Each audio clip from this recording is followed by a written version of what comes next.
Fat and Thin by Anton Pavlovich Chekhov. T-Wo friendzone a fat man, and the other a thin man met at the Nikolaevsky station. The fat man had just dined in the station, and his greasy lips shone like ripe cherries. He smelt of sherry and fleur d'orange. The thin man had just slipped out of the train and was laden with portmanteaus, bundles, and bandboxes. He smelt of ham and coffee grounds. A thin woman with a long chin, his wife, and a tall schoolboy with one eye screwed up, came into view behind his back. Porphyry, cried the fat man, on seeing the thin man, is it you, my dear fellow? How many summers, how many winters?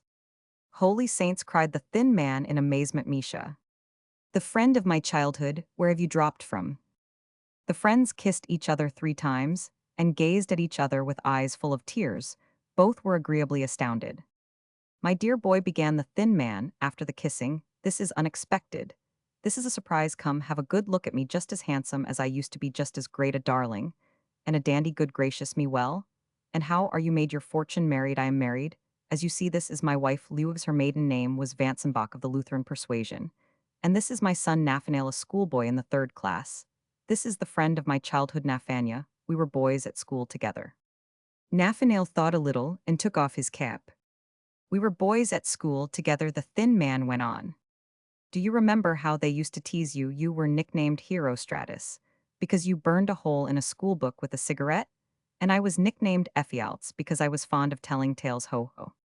We were children, don't be shy. Nathania, go nearer to him.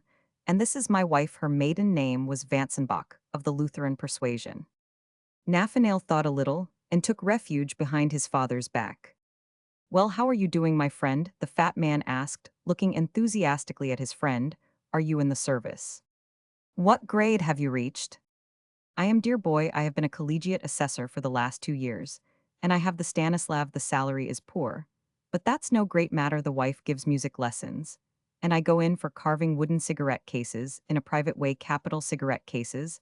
I sell them for a ruble each. If anyone takes 10 or more, I make a reduction, of course.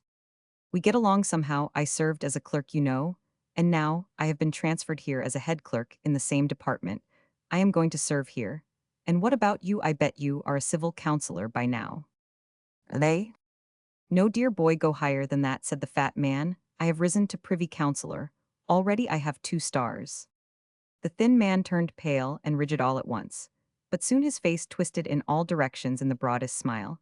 It seemed as though sparks were flashing from his face, and eyes he squirmed, he doubled together, crumpled up. His portmanteaus, bundles, and cardboard boxes seemed to shrink and crumple up too. His wife's long chin grew longer still. Nathanael drew himself up to attention and fastened all the buttons of his uniform.